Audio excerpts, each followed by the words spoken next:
Okay, so now we're going to cover adding fractions with different denominators. So notice that 3/8 plus 1/2. Why can't we add the fraction written like it is right now? Well, right now, the denominators are not the same. And so that's a problem. So what's the answer? I don't know. Does that make sense? Like, we don't know how to do this just yet. So we're going to learn how to do this real quick. Let's say you have 3/8 of a pizza. Okay, so that means you have a pizza that was cut into 8 pieces, and you still have 3 slices. So you have 1 slice here, 1 slice here, and another slice here. So that's 3/8 out of the pizza. And we're going to add that to another piece of pizza you have left, which is a half a pizza left. So a half, 1/2 means there's 2 sides of the pizza, and you have 1 part out of the 2. Well, we said we don't have a common denominator, so we can't add these. Well, looking at the 2 pizzas, how can you add 1/8 of a pizza to a half of a pizza? That doesn't make any sense. They're not the same size. I don't have 4 pieces of anything because they don't have the same size pizza. So what I can do instead is I can come in and I can take my little pizza cutter and I could cut this pizza into 8 pieces. If I cut that into 8 pieces, how many pieces do I have on the half of pizza? Well, the half of pizza now is 1, 2, 3, 4 slices out of 8. And the other one was 3 slices out of 8. Is now they are in the same denominator? Sure they are. And now if you put them all in the same box, you can know how many pieces you have out of the same size piece, 8. So notice I erased over here, and 3/8 we're going to keep as 3/8. But 1/2 I'm going to rewrite as 4/8 according to my picture. I have 3/8 plus 4/8, that gives me 7/8 or 7 pieces out of 8 pieces if I put them all like in the same box, okay? So I actually can do it if I change the denominator, okay? This denominator 8 is common between both of them, and when we're trying to do this with larger fractions and not with pictures, because I don't really want to draw pizza for every single problem, we need to find what we call a least common denominator. A least common denominator is a number, is the smallest number, that is a multiple by each of the 2 denominators, okay, or 3 denominators, each denominator. So the LCD for 8 and 2 is going to be 8. The reason is because 8 is a multiple of 8 and 2. If you're not sure what I'm talking about, if you take 8 and 8 times 2 is 16, 8 times 3 24, add another 8, that's 32. These are multiples of 8. And the multiples of 2 are 2, 4, 6, 8, 10, 12. What is the common multiple that's between both? Well, 8. 8 is in both lists. Okay. Another way of thinking about it is what number can be divided by 8 and be divided by 2. So what is the LCD for 9 and 6? 9. I'm running out of space here. I'll do it over here. 9, 18, 27, 36. 6 is 6 times 2 is 12. 3 is 18, 24, 30, 36. Okay, what do you see in common? Well, 36 is common, but it's not the smallest one that's common. The smallest one that's common is 18. So the LCD is 18 because 18 is a multiple of 9 and a multiple of 6. Okay, so that's why. Or you can think of what number can be divided by 9 and be divided by 6. Well, 18. 18 can be divided by 9 and 18 can be divided by 6. Technically, you could have used 36. It's the common denominator, it's just not the least one. The least one's going to save you a little bit of time. So your steps for adding and subtracting fractions with different denominators are: step 1, Find an LCD. That's the least common denominator. I don't want to write it all out, so I'm just going to use LCD. Step 2, make each fraction into an equivalent fraction with the new denominators as the LCD. And then step 3, then add or subtract the numerators while keeping the denominators the same. That's what we did earlier.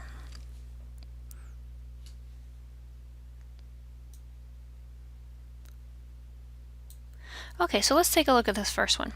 That's the same one we did above, so you already know the answer, but let's try to do it without pictures. The LCD between 8 and 2 is 8, because 8 can be divided by 8, and 8 can also be divided by 2. So algebraically, what we're going to do is we're going to say, how am I going to get this 8 to become this 8? What can I multiply by 8 to get to 8? Well, that's really easy. It's just 1. If you multiply to the bottom, you have to multiply it by the top. That is what we call getting an equivalent fraction with a new denominator.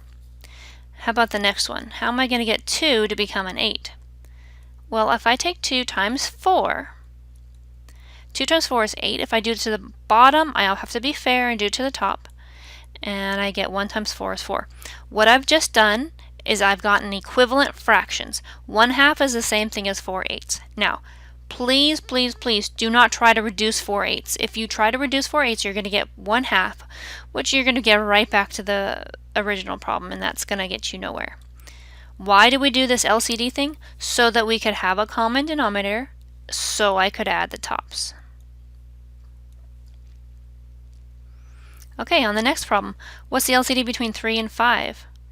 So the LCD is 15, because 15 can be divided by 5, and 15 can be divided by 3. Alright, so how am I going to get 5 to become a 15? Well, I can multiply it by 3. If you do it to the bottom, you must also do it to the top. How am I going to get 3 to become a 15? Well, if I multiply it by 5, that can get me 15. If you do it to the bottom, I also have to do it to the top. What happens to the denominator? The denominator stays the same. What happens to the numerator? 9 minus 10, I subtract them and get -1. Remember, we also said the negative could go out in front. It doesn't really matter as long as you only have one negative sign. Our next problem has a negative and a minus right next to each other. So I'm going to first add a line, change the sign. The LCD between 4 and 6 is 12, because 12 can be divided by 4 and 12 can be divided by 6. So in order to get 4 to become a 12, I'm going to multiply it by 3. If you do it to the bottom, you also have to do it to the top. In order to get a 6 to become a 12, I'm going to multiply it by 2 in the bottom. If you do it to the bottom, you have to do it to the top. So that's plus 10 twelfths. Negative 3 twelfths plus 10 twelfths. I add the numerators, and that gets me 7. Because the 10 is bigger, it's positive. 7 twelfths does not reduce, and I am done. Okay, here's another problem. This is really tricky. The LCD between x and 4. The LCD between x and 4 is going to be 4x.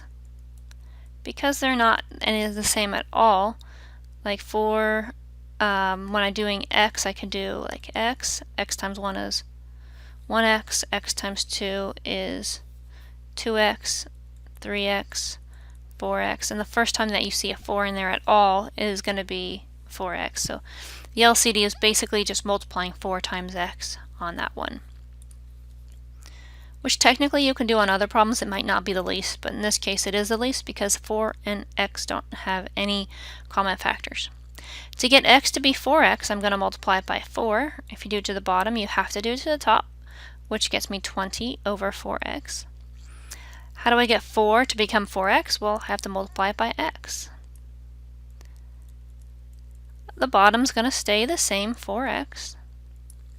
And the top is going to become 20 plus 3x. Well, 20 plus 3x can't add because one's a number and one's an x. And that is as far as you're going to be able to take that problem.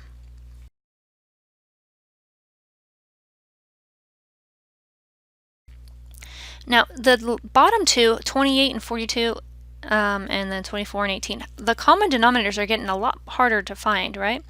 So let's go ahead and use our list method. 28 times 1 is 28. 28 times 2 is 56. 28 times 3 is 84, and hopefully I'll get by then.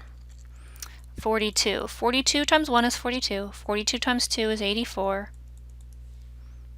And I found it. It's 84.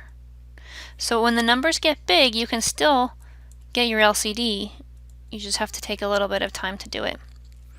How am I going to get 28 to become 84? Well, remember this one was times 1, this one was times 2, this column's times 3. So apparently it's times 3. 28 times 3 is 84. And I didn't really have to do the work all over again because I already did it. So that's 15. How do I get a 42 to become a 84? Well, that's multiplied by 2 again because that's in the times by 2 column. Now that the 84s are the same, I can keep the 84 the same on the bottom and add the numerators. 15 plus 22 is 37. 37 and 84 don't have any common factors. They can't reduce at all. If they can reduce, you would really want to do that, but in this case they can't. Next, 24. 24 times 1 is 24. 24 times 2 is 48. 24 times 3 is 72. Another way of doing it, instead of times by 1, you could just keep adding 24 plus itself plus another 24 plus another 24. And I'm sure hoping we're going to get it before 72. That's kind of big. 18. 18 plus 18 is 36, plus another 18 is 54, plus another 18 is 72. Ah, we got it.